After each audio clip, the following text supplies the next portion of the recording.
Their observances as people gather at memorials, firehouses, city halls, the Pentagon, and more to remember all the lives lost during the worst terrorist attack on U.S. soil. The president is marking the anniversary at a ceremony on a military base in Anchorage, Alaska. It's been 22 years since that day. A lot has changed. And I want to talk about what would you say are some of ways that day forever changed our country. Al, I wanted to start with you. How do you feel 9/11 changed America, and how do you see it today? It showed us that we could be touched. I mean, really up into Pearl Harbor, but you know, even that was Hawaii, which is disconnected from the mainland. You know, when you look at history, we just kind of read sentences like, you know, Germany invaded Poland. Like that was, you know, the Germans occupied France. Like there have been times in history where people's lands were invaded and people were attacked. And I don't think America ever felt like that was even possible. Mm-hmm. And, you know, and you can kind of tell by the reactions from that day. I don't know what's going on where any of you guys were, but people didn't know what was happening. They thought just planes were malfunctioning or, you know, this was some kind of hoax. And, you know, I think ever since then, it's shown us that we can be touched. It's shown us that people that we consider enemies are here and domestic, and it continues to go on. We've covered stories like this right up until today. Jeff, what do you hear about this? In October 2001, 60% of adults expressed trust in the federal government. Today, 24% of Americans express trust in the federal government. How do you feel about all of that? Do you feel you trust the government after that day? Was it that? No, and I was kind of going to speak to that. Like, I just wanted to go on my own thing for a second. This morning I woke up and we live kind of next to a busy street, and there was just this guy walking with a giant American flag down the roadway, and people were just honking. I'm like, dude, what is going on out there? And it was some guy just walking. So you see the patriotism, right? Rarely. After 9/11, you saw so much patriotism. You saw people come together of all different races, backgrounds. I get the Muslim hate that happened right after that. It's unfortunate. But what happened in the United States, I don't know if we'll ever see how much we came together after that day as a country. For some reason, we had one common enemy back then, and we united as a country. Now, our hatred is towards each other. We are fighting ourselves, not anyone else, not some outside influence. We are no longer an example to the rest of the world, and we have this inner conflict with ourselves that I don't know if we'll ever see again, because thank God nothing happened like that again, and I don't know if it would pull the country together like it did back then. What do you think, Erica? Do you think we can ever get back there? 98% of Republicans, 78% of Democrats approved of Bush, 40% of Americans approve of Biden. Could we ever get back to flags hanging out there without it being so polarizing? I don't think so. And I'm not trying to be a Debbie Downer. It's a fair point. I just don't believe. Yeah, right. Well, for starters, I mean, it's interesting that you brought up the common enemy, because I think that's kind of where things started, 9/11. It gave us a sense of it's okay to come together, especially when there's a boogeyman. The thing was, we couldn't even decide on who the boogeyman was. That's my point, right. So then it became like more blanketed. It became a little less targeted and a little less just, how am I feeling about this particular person? For all the beautiful things that 9/11 did in terms of bringing us together, it did give a license to there being an idea of a boogeyman. And ever since then, there's been a collective boogeyman. Right now, we talk of, and you cannot say anything surrounding the idea of trans anything without that becoming the boogeyman. Or COVID. We had COVID as the boogeyman. COVID was the boogeyman. That's right. So, yeah, it's interesting to look back on it. I think about it like one of the scariest days of my life. I remember, you know, people who I knew being personally affected by it. I remember like coming together with, I was in college and we were all in the quad and we're downtown Chicago, which was, we were told to get out of the city, you know, so being there and everyone being together, but I also just remember this feeling of like, well, who's the boogeyman, you know? I think we need to remember how important leadership is in a moment like that, because your country is so vulnerable. And I really wonder now, in the age of, if we had another 9/11, God forbid, instead of figuring out what we should do for the country, I feel like everybody would go to their corner with their team and figure out how they can capitalize on this, whether they can spin it into a run for whatever they want to do, whether they can take their stockholders and raise the price of, guns or security or some kind of homing device. I just wonder if we are able, or if there are even leaders around anymore that'll just think about the collective rather than we can prove that the Democrats did this. We can prove that the Republicans were underneath this. I just don't know because it's so partisan.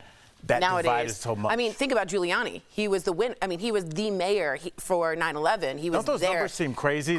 And now he's being indicted, and he's sort of a laughingstock. I mean, that is a huge fall from grace. I also just want to say, politically, I watched our leadership, and I'm glad you brought that up, to see what they would do after 9/11. And what I remember from a DC point of view is that instead of going after what I thought was the problem with the weapons of mass destruction, it became all this weird cover-up with Afghanistan and Iraq, and are we really going?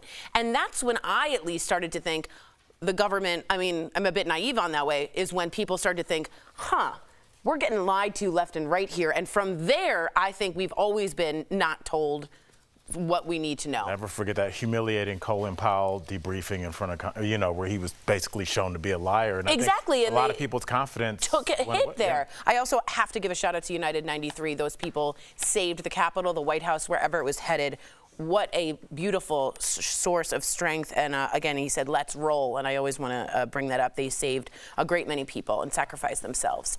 Coming up on DBL, Ashton Kutcher and Mila Kunis address the criticism over the letters they wrote on behalf of Danny Masterson. So we're asking you, would you do the same for a friend, even if they were convicted of a horrible crime? And our interview with Hollywood icon Ann-Margret. She reflects on working with Elvis in Viva Las Vegas.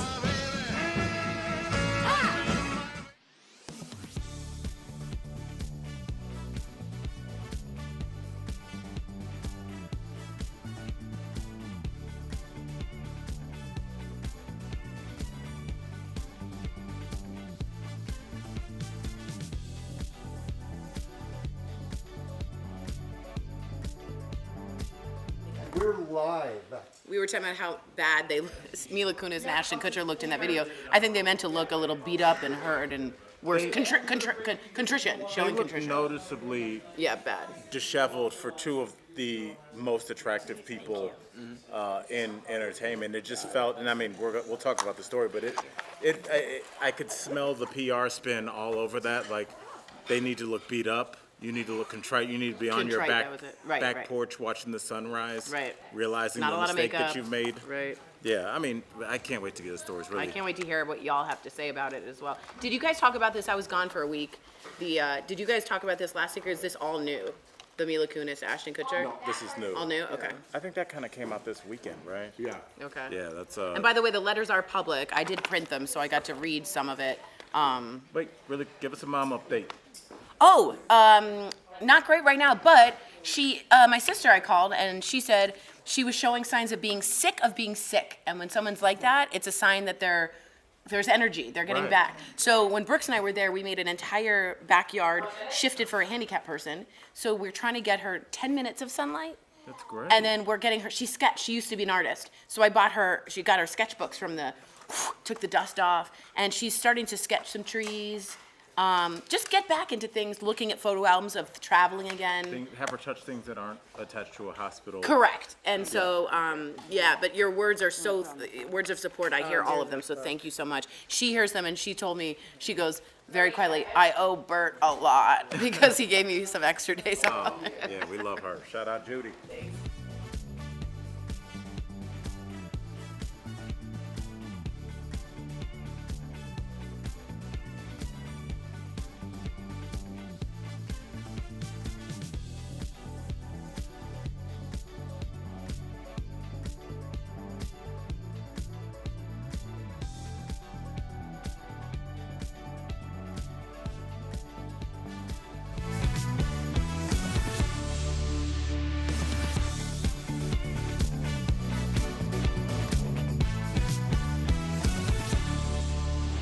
Welcome back to DBL. All right, let's talk about it. Ashton Kutcher, Mila Kunis, they are addressing the letters they wrote in support of their friend Danny Masterson. Now, the couple were among 50 people who wrote letters asking the judge for leniency when it came to Danny's sentencing after being convicted of 2 counts of rape.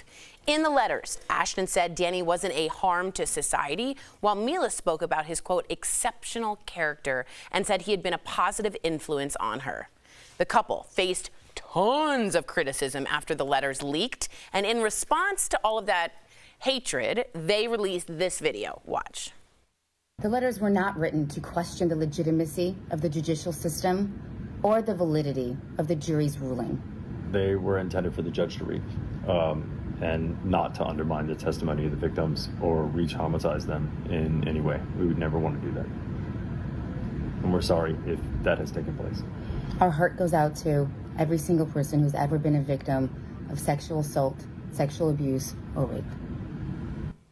Okay, so others who wrote letters of support were Danny's That 70s Show co-stars Deborah Jo Rupp, and Kurtwood Smith.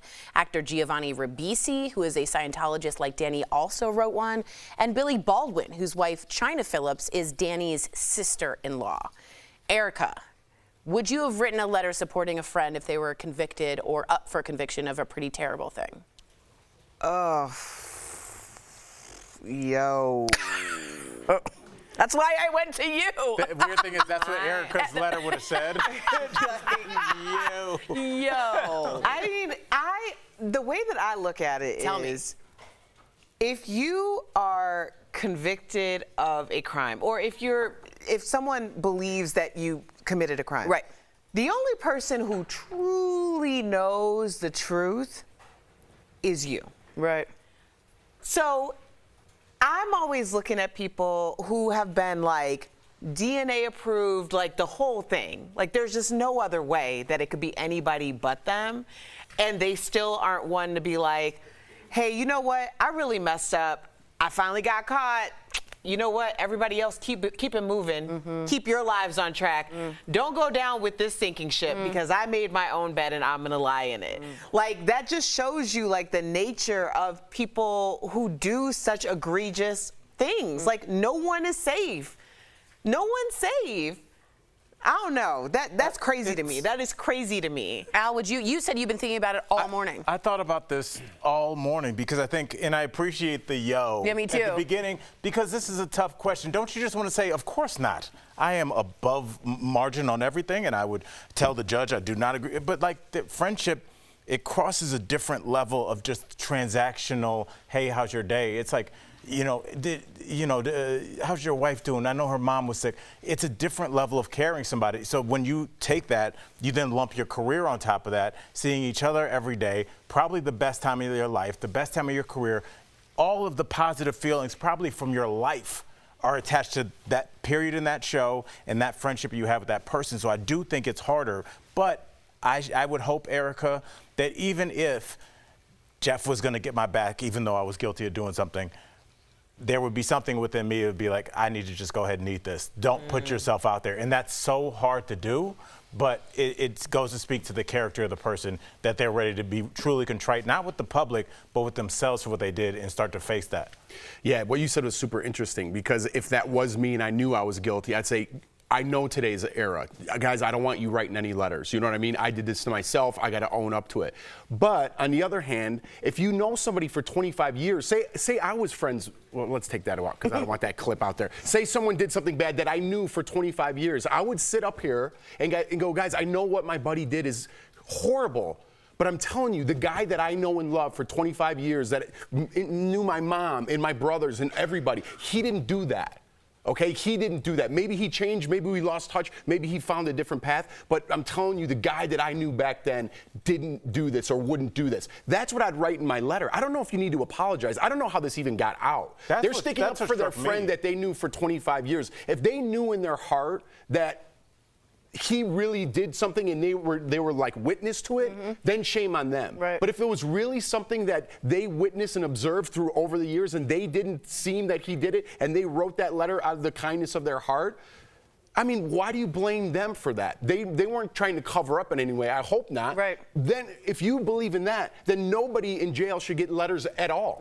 You should be fired from your job because someone in your, all right, we got to go, but someone in your, yeah, you get the point. That's a great point. Yeah. Interesting. Let us know what you think. We'll be right back.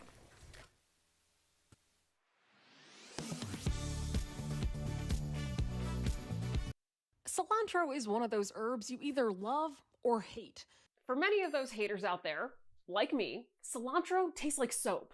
Many people believe genetics play a role. Verify viewer Gene texted us to ask if there is scientific proof. So we dug into the data of 3 scientific studies and spoke to Dr. Joanne Cole at the University of Colorado School of Medicine to verify. The answer needs context. Studies show that genetics, exposure, and geography all contribute to different perceptions of cilantro's taste. A study published in Chemical Sciences in 2012 tested the taste and smell of cilantro in 286 sets of twins. The study found that 3 genetic variations impacted how people experience cilantro. Genetics company 23andMe conducted a separate study in 2012 that found a 4th genetic variation, which makes it more likely that cilantro will taste bad. But experts like Dr. Cole say more studies are needed to determine how much of an impact genetics play compared to other factors, like geography and exposure to the herb. A 2012 study from the Department of Nutritional Sciences at the University of Toronto collected data from more than 1,000 people from various ethnocultural groups to determine the geographical component of disliking cilantro. They found that the likelihood of disliking the herb varied widely between groups. The researchers noted that people from cultures who typically use cilantro in their cuisines, like Middle Eastern, Hispanic, and South Asian groups, dislike cilantro the least. With your Verify, I'm Ariande Till. I think our show's a little different. Our chemistry is just so on. Sometimes I'm a little mad at my co-host, Jeff. My co-hosts have to trust that I'm gonna bring it. Whether you love us or hate us, or you can't stop watching us. DBL is on.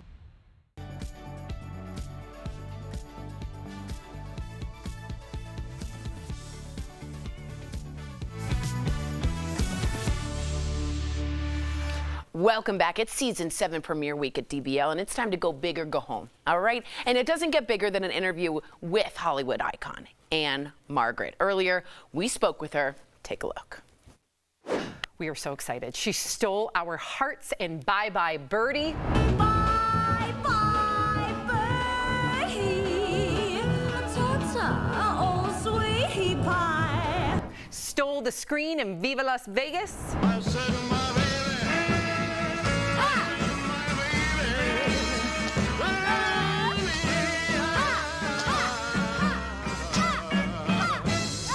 She made 2 grumpy old men smile. There's nothing like the scent of fresh tea tree just soaking into your pores. Don't you agree? And lovely. And showed her power alongside Jack Nicholson. I know I sleep all day. I know I'm doing a terrible job, but you're not helping me any. And who helps me? I help you. She's been nominated for 2 Oscars, 2 Grammys, and 5 Emmy Awards. And now she has an amazing perfume that smells like her. Please welcome to the show the incredible, legendary Ann-Margret. Thank you so much. My goodness. Wow, I have so many questions. I'm going to start with, I can't wait to smell Ann-Margret. Well, let's get to it. We're going to talk all about your perfume, but I have to ask you about Viva Las Vegas and the high energy dancing in that movie. What were the rehearsals like with Elvis? Well, we had a great time. He loved to rehearse just like I did. He loved to perform just like I did. I do. We had a great time, what can I say? So there are some fabulous photos of you and Tina Turner at an after party in 1975. They have lived on, and you 2 performed Proud Mary together that year as well. What was your favorite part of your friendship with Tina? Well, my gosh, I was always a fan of Tina. But, you know, Ike and Tina, I had their records, and I was thrilled when I finally met her. I respected and admired her strength, what she had to go through. Right. My goodness. I mean, Tina was a legend, but you in your own right. I'm honored to speak to you. I can't wait to hear about the perfume, but I also get to ask you about motorcycle riding, which is amazing. You are a huge motorcycle lover, That's awesome. which is so cool. Now, I have to know, which celebrity friends have you taken for a spin? Ooh. Oh. Well, first of all, my husband was so. Yeah, he didn't have a motorcycle, but he bought one when he started going with me. Yeah. Wow. He knew how to get to me. He's very smart. I finally, I married him, and we were married for 50 years. Wow. That's 50 years. I want to say to you, first of all, I can't believe I'm talking to Ann-Margret. I know. Second of all, oh my God. Okay, third of all, you have an amazing perfume out, and I want to ask, what does Ann-Margret smell like? And I don't mean that rudely. I mean the perfume is named Ann-Margret. Yes. Well, my favorite flower is gardenia. Ooh. So there is gardenia in it, and there is rose and jasmine and lang lang. Look at that fancy packaging. The packaging is everything. I Look how know. sleek. I just want to smell like Ann-Margret now. I know, we all do. Like, I really, really, really do. How did you pick those scents? Was there something that really inspired you to say, okay, this is what encompasses me? I received from this lovely, this boy, a double gardenia wrist corsage. Ooh. I will always remember that. And I carry these things with me all my life. And I just want to say, I love that all the proceeds from your perfume go to the Vietnam Vets Memorial. My dad is a Vietnam vet. Why are they so close to your heart? Why did you pick that organization specifically? I just, going over there and meeting, I mean, we were the same age at the time of my visit. And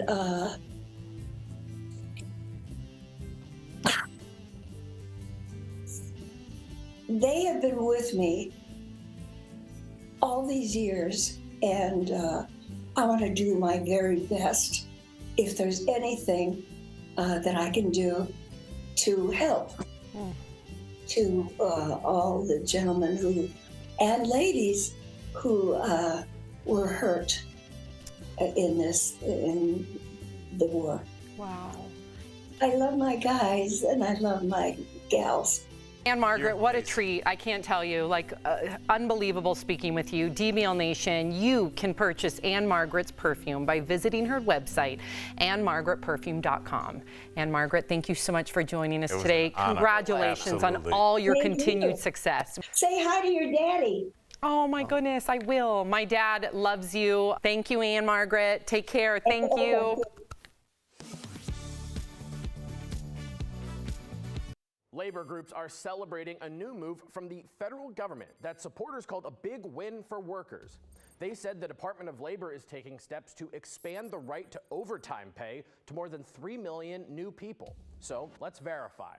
Would a new rule from the Biden administration expand who's eligible for overtime? Our sources are the Department of Labor, the Fair Labor Standards Act, and the Code of Federal Regulations. Congress mandated overtime pay for millions of employees when it passed the Fair Labor Standards Act in 1938. The law created the 40-hour work week and says that nearly all blue-collar workers and some white-collar workers must get paid extra for every hour they work above that. But many white-collar employees who work on salary are not eligible for overtime. They can become eligible if they meet one of two criteria. One, if their job duties don't meet the legal definitions of executive, administrative, or professional. Two, if their salary is below a certain threshold.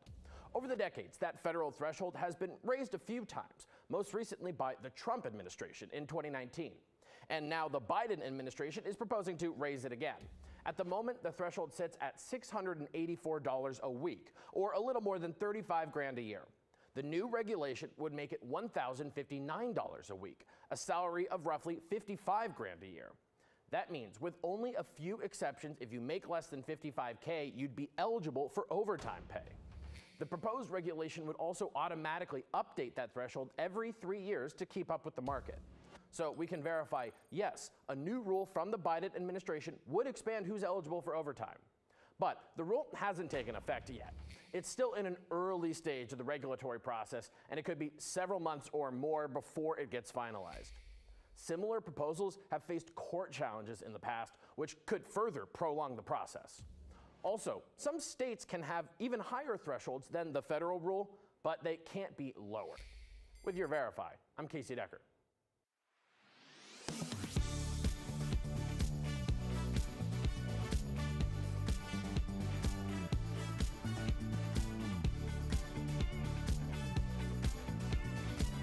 This year, Social Security recipients received the largest cost of living adjustment to their monthly benefits in more than 40 years, an increase of nearly 9%. Verify viewer John emailed us to ask if the cost of living adjustment is expected to be as much as 2023. So John, let's verify. Our sources are the Social Security Administration, the Senior Citizen League, and the Center for Retirement Research at Boston College. This year's increase was so large because Social Security is required to keep pace with inflation, which skyrocketed in 2022. But this year, inflation has started to normalize. The Senior Citizens League and Center for Retirement Research estimate the 2024 cost of living adjustment will be around 3%, or about $60 a month for an average retiree. That's still more than an average year, but nowhere near what we saw last year. So, no, the cost of living adjustment in 2024 is not expected to be as much as 2023. Social Security will release the official cost of living adjustment for next year in October. Whether you verify, I'm Brandon Lewis.